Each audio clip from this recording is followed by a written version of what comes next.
చూద్దామండి. ఈమెయిల్ ద్వారా శివకుమార్ రాస్తున్నారు. ఏడాది వ్యవధిలో అన్నదమ్ముల వివాహాలు చేయవచ్చా తెలియజేయగలరు అంటూ రాస్తున్నారు.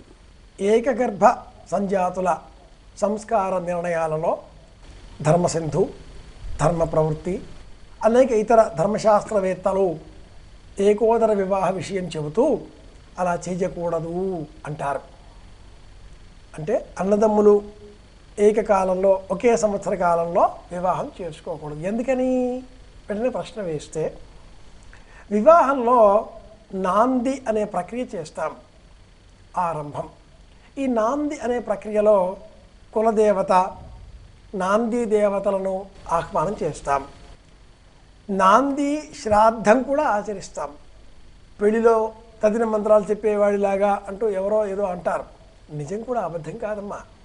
అక్కడ పితృదేవతల పేర్లు చెప్పకుండా నాందిముఖ నాందిముఖ పితృపితామృత మహానాం అంటూ చెబుతాం. వసురుద్ర రూపాలు కాకుండా కేవలం నాంది స్వరూపంగా పితృదేవతలను ఆహ్వానం చేసి వారికి శ్రాద్ధం ఏర్పాటు చేస్తాం.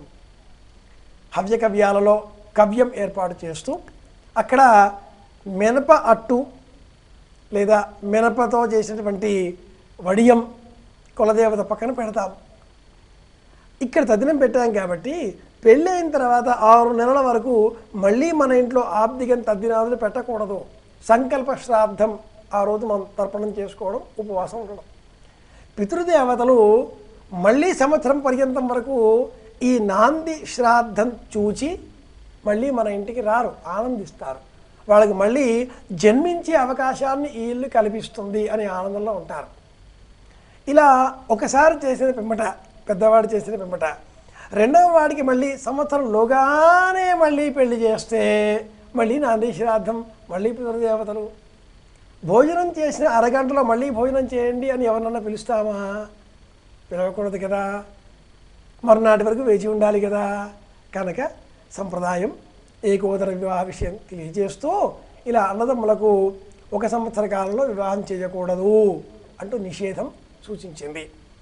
ఆధునికులు కాల అవసరాలను అనుసరించి 6 నెలల కాలం తీసుకుంటే పగలు రాత్రి వేరువేరు కాబట్టి సంవత్సర ప్రమాణం అంటూ, ఉగాదికి ముందు ఉగాది తర్వాత అంటూ, ఒకరి ఇంకెవరో చిన్నాన్న పెదనాన్న కన్యాదానం స్వీకరిస్తారు, దత్తత మంత్రాలు చెప్పి వాళ్ళతోటి ఒకటి మన ఇంట్లో అంటూ, ఒకటి ఇక్కడ ఇంకోటి మరో చోట అంటూ, ఇలా రకరకాలుగా మార్గాంతరాలు యావత్తేలం తావత్ వ్యాఖ్యానం చేస్తున్నారు.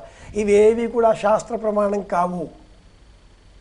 ధర్మం అనే దానికి మనం అంగీకరించాలి, కట్టుబడి ఉండాలి అంటే మటుకు సంవత్సర కాలం పాటు వేచి ఉండాలి.